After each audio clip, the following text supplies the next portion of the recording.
Wheatstone Bridge, yeah, resistance bridge. Wheatstone Bridge is also known as resistance bridge. What is Wheatstone Bridge? It is a device used to measure the unknown resistance. ये एक ऐसा device है जिसकी मदद से हम unknown resistance मालूम करते हैं किसी भी रेजिस्टर की. It is a device used to measure unknown resistance of a resistor. Firstly introduced by, सबसे पहले इसको इंट्रोड्यूस करने वाला बंदा ही व्हीटस्टोन है, English telegraph engineer Wheatstone in 1843.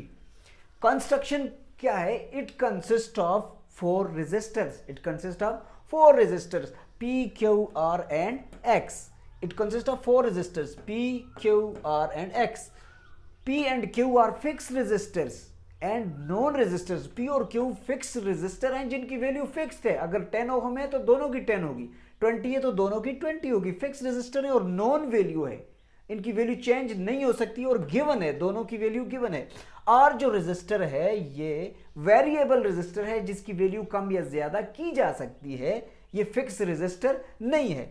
X जो रेजिस्टर होगा वो अननोन रेजिस्टर होगा. X रेजिस्टर क्या है? अननोन रेजिस्टर है जिसकी वैल्यू हम मेजर करते हैं. प्रिंसिपल इसका क्या है? प्रिंसिपल इसका है नल डिफ्लेक्शन.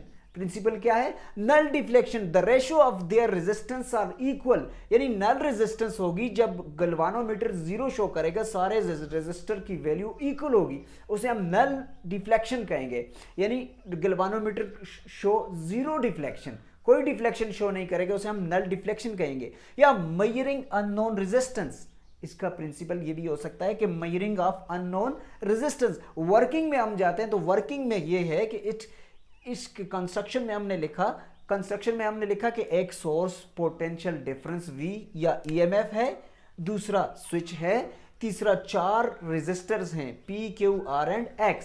जब हम वर्किंग में इसको हम सोर्स देते हैं, V देते हैं, पोटेंशियल डिफरेंस E देते हैं, EMF, तो ये करंट फ्लो होगा इस सारे ब्रिज में. सारे ब्रिज में जब करंट फ्लो होगा, स्विच को जब हम ऑन करते हैं स्विच को, तो करंट फ्लो होगा. तो करंट यहां A से B की तरफ, B से C की तरफ और C से D की तरफ जाएगा. A से B, A से D, ये देख लें आप, ये गल्वानोमीटर करंट शो करेगा. जब हम करंट फ्लो होगा तो गल्वानोमीटर शो द करंट. जब करंट शो करेगा तो एक बैलेंस ब्रिज होता है, दूसरा अनबैलेंस ब्रिज होता है. अनबैलेंस ब्रिज तब होगा कि जब गल्वानोमीटर करंट शो करेगा. जब डिफ्लेक्शन होगी तो सारा का सारा ब्रिज अनबैलेंस होगा. बैलेंस कब होगा? जब गल्वानोमीटर जीरो करंट शो करेगा. यानी इस वेरिएबल रेजिस्टर से करंट को हम कम या ज्यादा करेंगे तो सारे रेजिस्टर में करंट इक्वल हो जाएगा, तो गल्वानोमीटर जीरो करंट शो करेगा. जब गल्वानोमीटर जीरो करंट शो करता है तो उस पॉइंट को हम कहते हैं नल पॉइंट. उस पॉइंट को हम कहते हैं null point. Null point, no current flow through the galvanometer, through the circuit. वो पॉइंट क्या कहलाता है? Null point. और उस नल पॉइंट में जो ब्रिज की कंडीशन होगी वो बैलेंस ब्रिज होता है. अब इसकी हम मैथमेटिकल कैलकुलेशन समझते हैं कि बैलेंस ब्रिज में हम अननोन रेजिस्टेंस X की वैल्यू कैसे मेजर करते हैं. For balance bridge AB is equal to AD. ये रेजिस्टर और ये जो रेजिस्टर है हम कहते हैं कि ये दोनों इक्वल है. इस करंट को हमने I1 का नाम दिया, इसको हमने I1 का नाम दिया, इसको I2 नाम दिया, इसको भी हमने I2 नाम दिया. जब ब्रिज बैलेंस होता है, galvanometer show no deflection, zero current, उस केस में हम कहते हैं कि for balance bridge AB is equal to AD and BC is equal to DC. Mathematically form के लिए आप देख लें, हमने लिखा AB is equal to AD and BC is equal to DC. ये इसके इक्वल हो जाएगा और ये वाला इसके इक्वल हो जाएगा. अब यहां पर करंट I1 है और रेजिस्टर P है.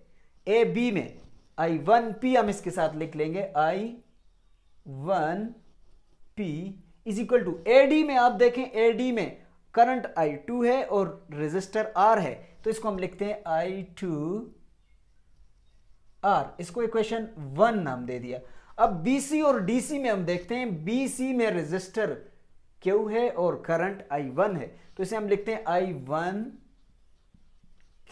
इज इक्वल टू, DC में देख लें, DC में करंट I2 है और रेजिस्टर X है, I2X.